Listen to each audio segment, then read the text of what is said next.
नारद जी का भगवान विष्णु से उनका रूप मांगना। सूत जी बोले, महर्षियों, नारद जी के चले जाने पर शिव जी की इच्छा से विष्णु भगवान ने एक अद्भुत माया रची।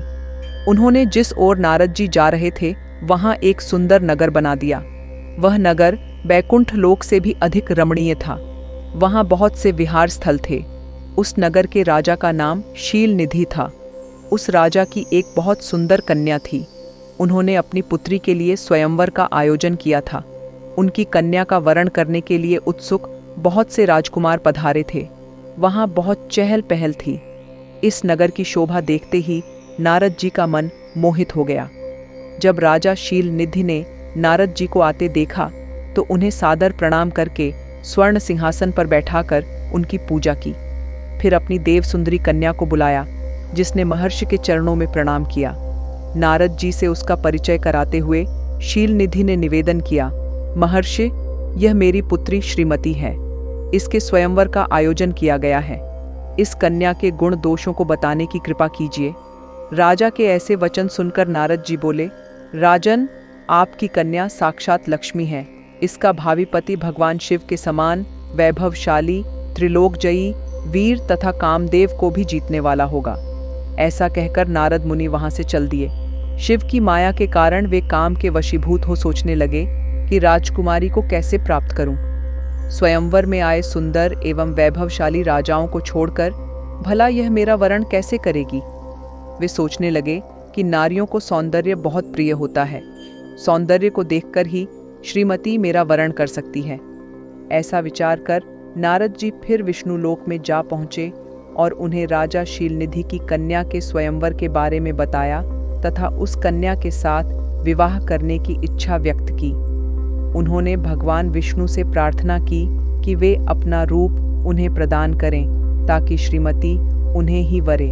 सूत जी कहते हैं, महर्षियों, नारद मुनि की ऐसी बात सुनकर भगवान मधुसूदन हंस पड़े और भगवान शंकर के प्रभाव का अनुभव करके उन्होंने इस प्रकार उत्तर दिया। भगवान विष्णु बोले, हे नारद, वहां आप अवश्य जाइए। मैं आपका हित उसी प्रकार करूंगा जिस प्रकार पीड़ित व्यक्ति का श्रेष्ठ वैद्य करता है, क्योंकि तुम मुझे विशेष प्रिय हो। ऐसा कहकर भगवान विष्णु ने नारद मुनि को वानर का मुख तथा शेष अंगों को अपना मनोहर रूप प्रदान कर दिया।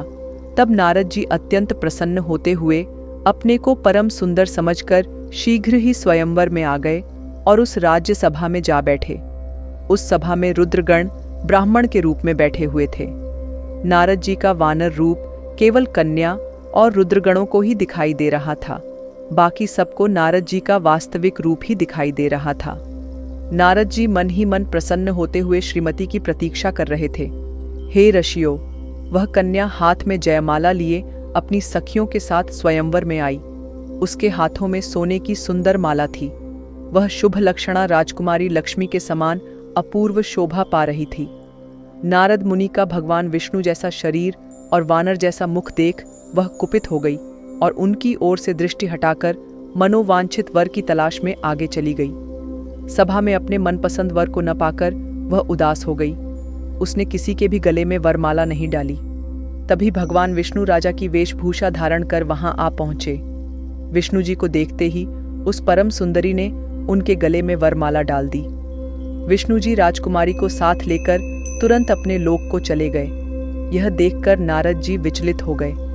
तब ब्राह्मणों के रूप में उपस्थित रुद्रगणों ने नारद जी से कहा, हे नारद जी, आप व्यर्थ ही काम से मोहित हो सौंदर्य के बल से राजकुमारी को पाना चाहते हैं। पहले जरा अपना वानर के समान मुख तो देख लीजिए। सूत जी बोले। यह वचन सुनकर नारद जी को बड़ा आश्चर्य हुआ। उन्होंने दर्पण में अपना मुंह देखा।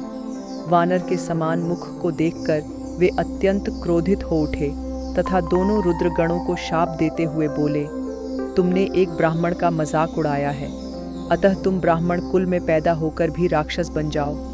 यह सुनकर वे शिवगण कुछ नहीं बोले, बल्कि इसे भगवान शिव की इच्छा मानते हुए उदासीन भाव से अपने स्थान को चले गए और भगवान शिव की स्तुति करने लगे।